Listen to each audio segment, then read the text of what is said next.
शिवसेनेचे आमदार मंगेश कुडाळकर आपल्यासोबत आहे. आपण त्यांच्याशी बातचीत करणार आहोत. सचिन भाऊ आहेर आणखी एक ताकद वाढली शिवसेनेची आणि ऑपरेशन टायगर अजूनही सक्रिय. नक्कीच मी पहिला प्रथम तर सचिन भाऊ आहेर यांचं धन्यवाद देईन, त्यांना शुभेच्छा देईन.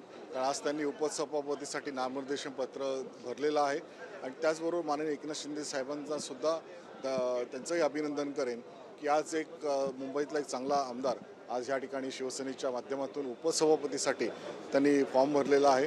सचिन भाऊ आहेर माझे पहिल्यापासून मित्र आहेत आणि ते नेहमीच शिंदे साहेबांचं सुद्धा कौतुक करत आलेले आहेत, त्यांच्या कामाचं कौतुक करत आलेले आहेत आणि त्याच्यामुळे आज उपसभापतीसाठी शिंदे साहेबांच्या शिवसेनेतून फॉर्म भरलेला आहे. एकनाथ शिंदे नेहमी म्हणतात की मी डॉक्टर नाही आहे, पण कधी कधी छोटी मोठी सर्जरी करत असतो, त्याचाच हा भाग म्हणावा. आणि बरेचसे आमदार आता त्यांच्या संपर्कामध्ये जे येण्यासाठी इच्छुक असल्याचं कळत आहे. त्यामुळे उद्धव ठाकरे यांच्या पक्षाला मोठा हा धक्का सेटबॅक असं म्हणावं. नाही, मी याच्यामध्ये एकच सांगेन, कारण आम्ही उद्धव साहेबांवर पण काम केलेलं आहे, शिंदे साहेबांवर आज आम्ही काम करतो आहोत. पण नक्कीच तुम्हाला खरं मनापासून सांगतो तर शिंदे साहेबांच्या कामाची पद्धत ही खरोखरच वेगळी आहे, सगळ्यांना सोबत घेऊन चालणारं आणि विकासाचं विजन असणारं एकमेव नेता आता जर महाराष्ट्रामध्ये असेल तर एकनाथ शिंदे. आणि त्याच्यामुळे नक्की सर्व पक्षातून सुद्धा त्यांना विचारणा होत आहे आणि सगळेच जण उत्सुक आहेत की माननीय शिंदे साहेबांच्या नेतृत्वाखाली काम करायचं. नक्कीच आपण म्हणतोय विकासाच्या साठी सगळे आमदार जे आहेत नेते ते एकनाथ शिंदे यांच्यासोबत येतात, पण उद्धव ठाकरे वारंवार निष्ठेबद्दल बोलतात, ते नेहमी कठोर शिवसैनिकांबद्दल बोलत असतात. त्यामुळे विकास कामांसाठी आता सगळे आमदार एकनाथ शिंदेंसोबत येतील असं म्हणावं का? आणि राजकारणाची जी परिभाषा आहे ती सुद्धा बदलते असं म्हणावं. नाही, मी नक्कीच सांगेन, कारण बघा उद्धव साहेब जरी सांगत असले निष्ठेच्यावर गोष्टी आहेतच, निष्ठा आमच्याही आहेत आणि मी तर पहिल्यापासूनच शिवसेनेमध्ये होतो, गटप्रमुख शाखाप्रमुखपासूनच आम्ही सर्वजण इथपर्यंत आलेलो आहोत आणि धनुष्यबाण घेऊनच चाललेलो आहोत. पण हे सर्व करत असताना जे आपले नेते असतात, जे प्रमुख आपण असतो, त्यांनीसुद्धा सर्वांना सोबत घेणं फार महत्त्वाचं असतं, सर्वांना सोबत विचारात घेणं महत्त्वाचं असतं.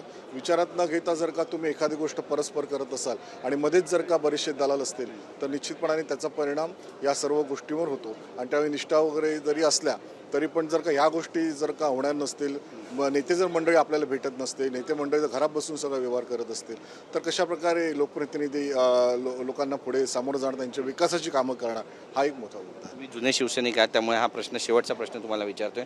आधी खासदार फुटले, आता आमदार फुटत आहेत, त्यामुळे कुठे चुकतंय शिवसेनेचं? कारण उद्धव ठाकरे म्हणतात की माझा वाईट काळ सुरू आहे, येणारा काळ माझा चांगला असेल, ज्यांना जायचं आहे त्यांना जाऊ द्या. आत्मपरीक्षण करण्याची खरं तर ही वेळ असं वाटतंय. आणि यामागची कारणं नेमकी काय वाटतात? आमदार का सोडून जातात, खासदार का सोडून जातात? नाही, नक्कीच याच्यामध्ये तर आपण बघितलं असेल तर उद्धव साहेबांना मी काही एवढा मोठा नाही की त्यांना काही सांगणं, पण निश्चितपणानं जे काही आज त्यांच्या बाबतीमध्ये होत आहे, त्या शिवसेनेबाबतीत उभाटाबद्दल होत आहे, तर ते खरोखरच त्यांनी त्याचं आत्मपरीक्षण करणं फार गरजेचं आहे.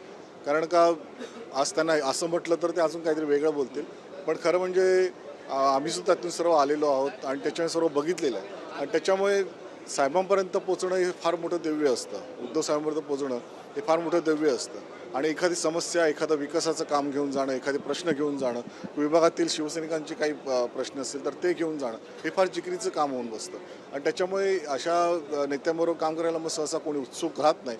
तशीच परिस्थिती आता उभाटा शिवसेनेची झालेली आहे. म्हणजे बातचीत केल्याबद्दल तर आपण पाहतोय बघा, आतल्या ज्या गोष्टी आहेत त्या समजावून सांगण्याचा प्रयत्न मंगेश कुडाळकर यांनी केलेला आहे. दोन्ही शिवसेनेमध्ये त्यांनी काम केलेलं आहे, त्यामुळे नेमकं आता याबद्दल शिवसेना उद्धव बाळासाहेब ठाकरे यांचा पक्ष काही ठोस प्रतिक्रिया देणार आहे का, हे सुद्धा पाहणं महत्त्वाचं ठरणार आहे. कॅमेरा पर्सन रोहन पवारसह गिरीश गायकवाड, TV9 मराठी, मुंबई.